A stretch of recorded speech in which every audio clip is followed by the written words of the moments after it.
Assalamualaikum warahmatullahi wabarakatuh. Kami dari kelompok Grok AI ingin menyampaikan presentasi kami berjudul Grok AI, pendampingan diskusi untuk membuat karya ilmiah. Untuk perkenalan anggotanya sendiri, di sini saya Danis Wotahaldin Sugandi dengan NIM F04250039, lalu ada Fatur Rohman dengan NIM F04250043, dan ada Haidar Muzaffar dengan NIM F04250046, dan yang terakhir ada Evan Luki Handrian dengan NIM F04250041. Pertama, apa itu Grok AI?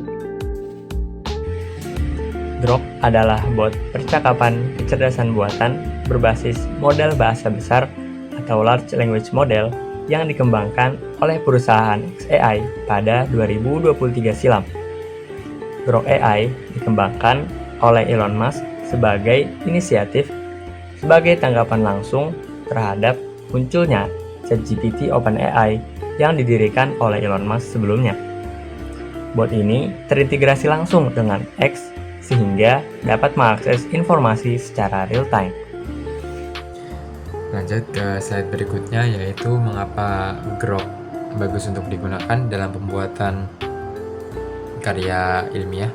Yang pertama, dari segi ide dan referensi, Grok memiliki kemampuan pencarian data yang up to date secara real time, sehingga informasi yang kita dapatkan itu bersifat terbarukan dan tidak ketinggalan zaman. Hal ini mempermudah kita dalam mencari ide-ide judul karya ilmiah yang akan kita buat agar sesuai dengan perkembangan zaman dan menarik bagi banyak orang, serta berguna bagi halayak. Lanjut ke poin yang kedua, ada asisten metodologi. Grok memiliki kemampuan pemahaman mengenai berbagai macam dan jenis metodologi, mulai dari klasik hingga yang sedang tren saat ini, sehingga kita dapat menentukan metodologi yang cocok untuk model penelitian kita dalam karya ilmiah. Lanjut ke poin berikutnya, yaitu ada dari segi penulisan.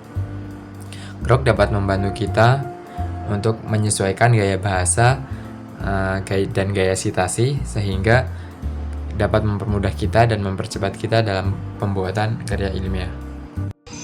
Oke, yang selanjutnya saya akan menjelaskan bagaimana pemanfaatan Grok AI, khususnya dalam mendukung penyusunan karya ilmiah. Nah, di sini ada 4 poin.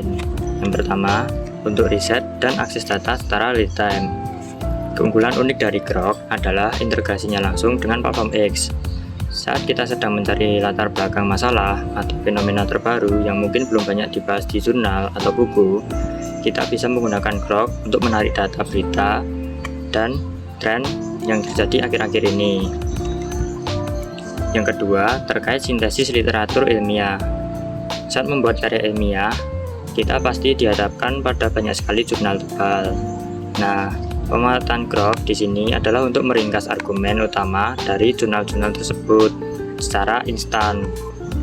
Selain itu, kita juga bisa meminta Grok untuk membantu membuatkan kerangka atau outline bab dari karya ilmiah yang kita buat agar lebih sistematis.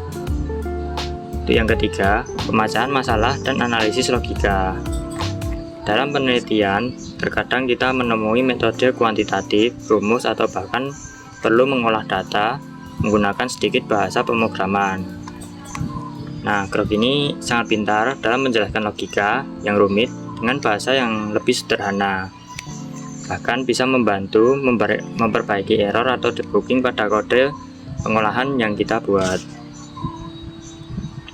Nah, yang keempat, yaitu interpretasi data multimodal. Ini sangat berguna untuk bab pembahasan. Jika kita punya gambar grafik, tabel, atau diagram, baik dari data kita sendiri maupun dari jurnal referensi, kita bisa mengunggahnya ke Grok. Grok akan membaca gambar tersebut dan membantu kita merangkai narasi penjelasan ilmiahnya. Jadi kita tidak perlu pusing lagi menerjemahkan grafik visual menjadi teks yang panjang. Selanjutnya, saya akan menjelaskan bagaimana cara menggunakan Grok AI. Pertama-tama, buka browser pada komputer atau laptop dan download aplikasi Grok di di App Store jika menggunakan Android. Kemudian, buka laman Grok AI, lalu kalian bisa login dengan akun X atau akun Google untuk mempermudah masuk ke dalam laman. Selanjutnya, kita sudah langsung dapat menggunakan Grok AI yang perlu digarisbawahi hanya sebagai asisten penelitian dan penulisan, bukan sebagai penulis pengganti atau penulis itu sendiri. Di sini, kita bisa meminta saran, mencarikan jurnal yang berkaitan dengan karya ilmiah yang akan kita buat, kemudian meminta rekomendasi, lalu proofreading, parafrase, dan editing dalam penyempurnaan bahasa dari karya ilmiah yang akan kita buat. Dari sini dapat ditarik kesimpulan kalau singkatnya Grok AI berfungsi sebagai asisten untuk mengeksplorasi ide dan menjadi mitra diskusi yang kritis. Namun, keputusan akhir tetap berada di tangan penulis. Validitas data faktual harus diverifikasi secara mandiri melalui sumber primer. Meskipun AI adalah alat teknologi yang mutakhir, pemanfaatannya tidak boleh mengabaikan kaidah di etika penulisan ilmiah. Sekian presentasi dari kelompok kami, dan jika ada kesalahan ucapan atau kata-kata yang kurang berkenan, mohon maaf. Dan untuk orang-orang di luar sana yang masih menggunakan AI untuk melanggar aturan penulisan, kamu itu sedang tidak memanfaatkan teknologi. Kamu sedang menipu diri sendiri dan institusi. Sekian dan terima kasih.